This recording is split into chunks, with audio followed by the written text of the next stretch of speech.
welcome to my channel, welcome to my open studio. You came on a good day. Today I'm making dice out of clay. I saw these dice at Momento Mori in Los Angeles when I was there in April, so I'm not totally ripping off their design. I'm using crystal chunks instead of skulls. My first stab at it, I used black clay with blue topaz and purple amethyst, which I also got on my trip to California in April. These are from South American Imports in San Diego. I linked the vlog for that trip in the description if you want to watch it. The next set I'm making is with green clay and green peridot. At least that's how I think you pronounce it. Some other tools I have is this mirror to flatten the sides, the scale to weigh out and size the clay, the leveler to make sure the sides are straight across, and my hilariously huge tweezers to pick up and place the crystals. To start, I warm up the clay with my hands and pick out chunks until the scale reads 1 ounce. Then I mold the clay into a 6-sided die.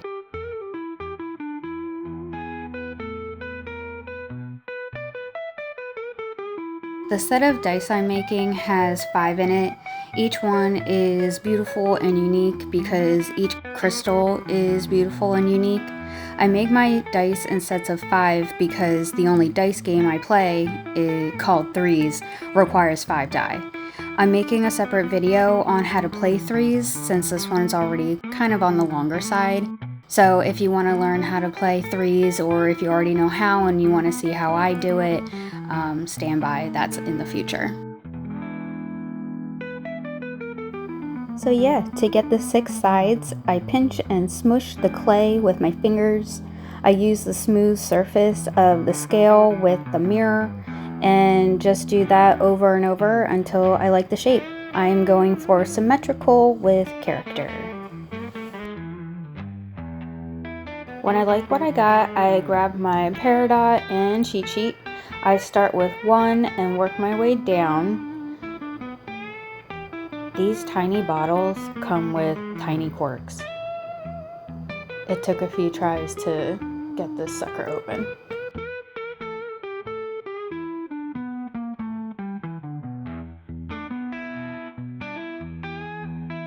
Okay, shake, shake, shake them out. I was very surprised to see how chunky the crystals are because the amethyst and topaz were very fine. So I just freehand from here. Referring to my cheat sheet, I start with 1 and place a crystal in the clay.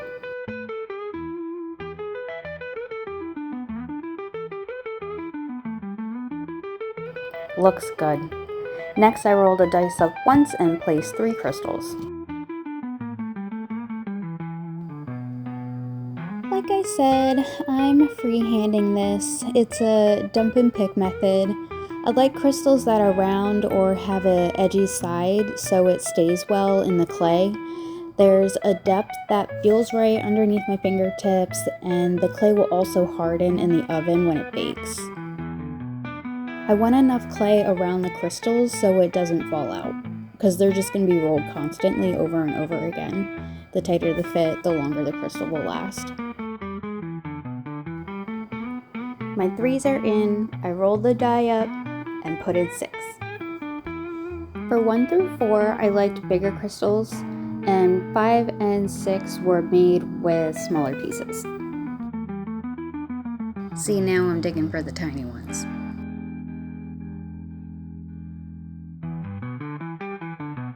Can you guess which crystals I'm going to pick before I pick them? I like this type of mosaic way of putting things together. I do flower design the same way. I put my canvas together and pick what will go with what and where, one at a time. I use time loops often in my edits. Die take 15 to 20 minutes, times that by 5, and I've been sitting at my desk for 1 hour and 40 minutes, plus baking and cooling. 1 hour and 40 minutes, I don't have that much to talk about. I don't know if my audience would watch a quiet episode of me working on something without talking. Comment below, let me know. But yeah, I use this pick and place method often. This is the last one to make 6. I rolled the die up and placed 4. Whoops, I have a few stowaways. I just shake them off. And now I place 4.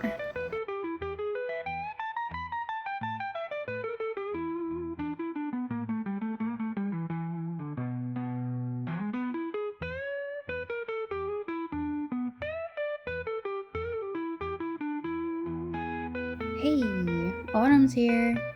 She's doing her rounds. For a micromanager, she's very good about not touching my work.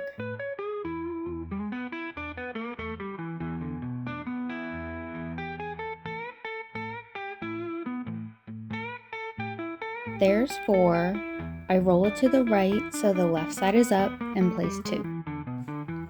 This layout is your basic 6-sided gaming dice like you'd see at a craps table or with a board game like Yahtzee. I really like when the corners are rounded for a smoother roll.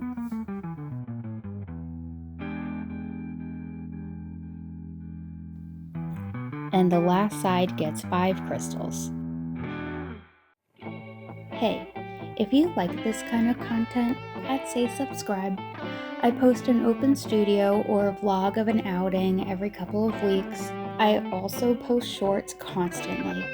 If you'd like to support me, you can like this video, and if you're a subscriber, you can say hi to me in the comment section. Hit the notification button for upload alerts. Thanks for watching. Now back to what I was doing.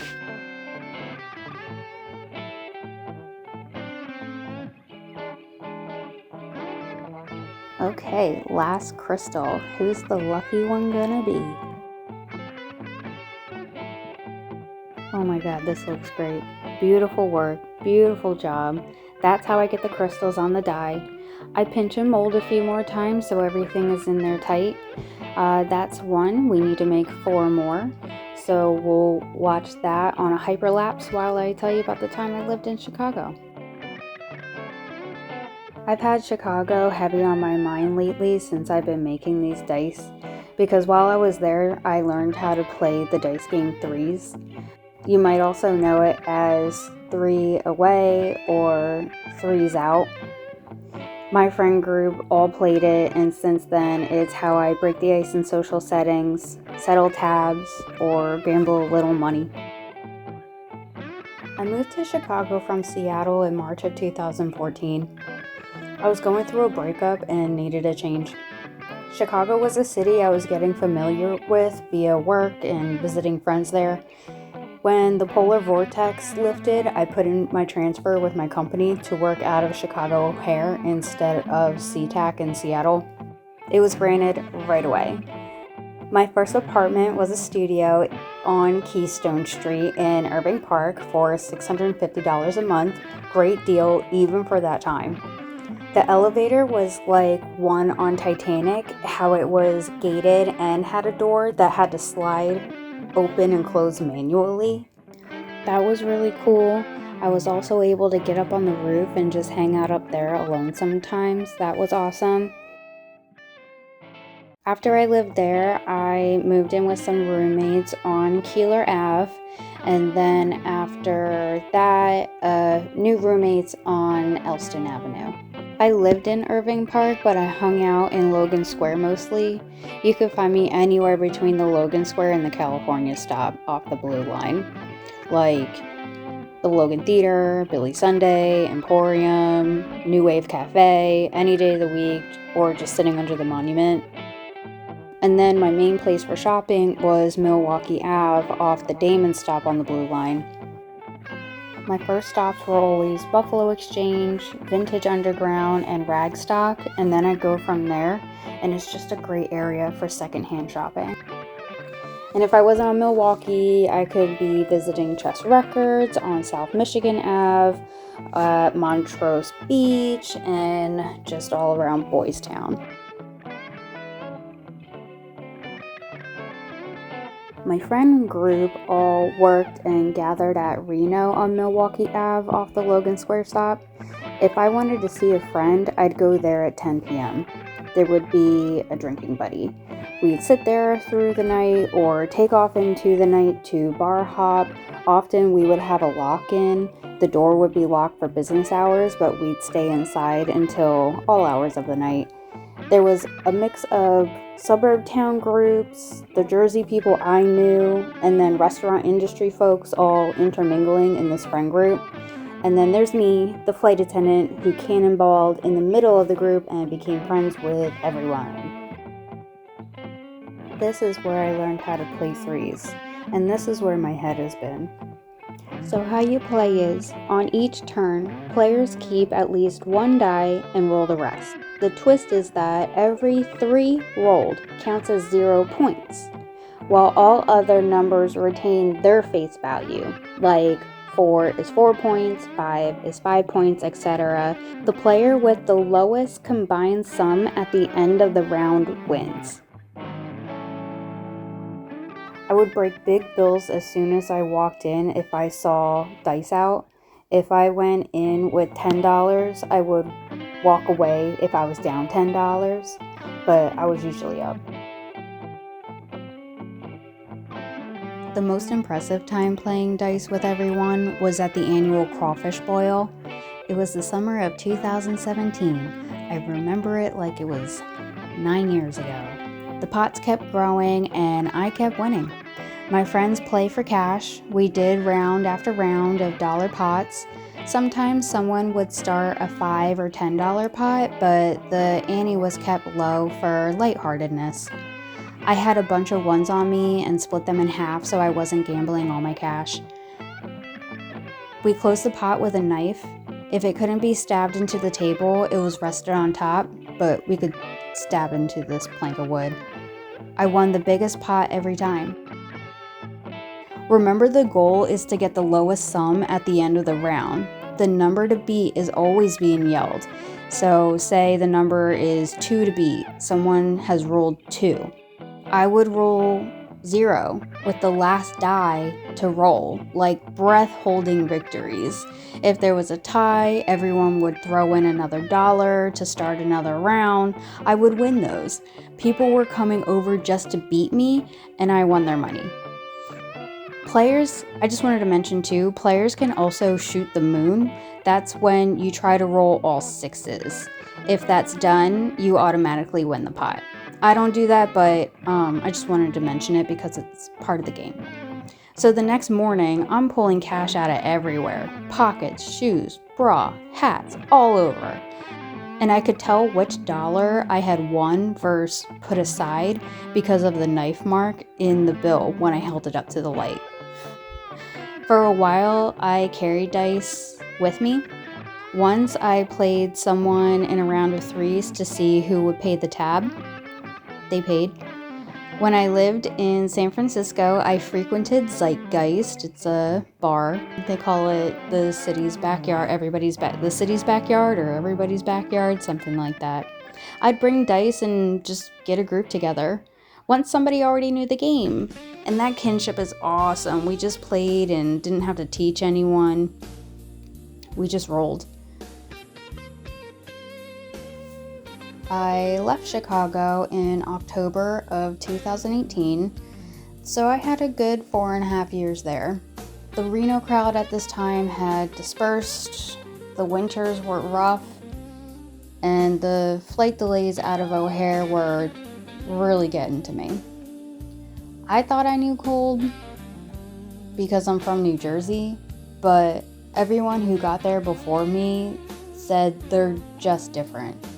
I'd never felt single-digit temperatures so consecutively until I moved there. I thought, what's the opposite of Chicago? San Diego. So I put in my transfer and moved to Southern California, taking Route 66. Alright, it looks like I'm putting the final crystals on the 5th dice. This clay dries in the oven. The directions say bake on 225 degrees for 15 minutes. They come out hardened and ready to play. I really like the green on green. I'll have to grab some blue and purple clay for the topaz and amethysts. Thank you so much for watching until the end. Me and Autumn are going to play a quick bout of threes to show you what I've been talking about. So you roll, and remember 3's equals 0. Like 3's away, 3's out. Take it out, right? Take at least one and roll the rest. So I have all these 3's and I have 0. Whatever this dice does will be my score. And I roll a 6. That sucks. So the number to beat is 6. I think these came out awesome. Alright you guys, thanks again for staying till the end of the video. I think these came out awesome. See you in the next one.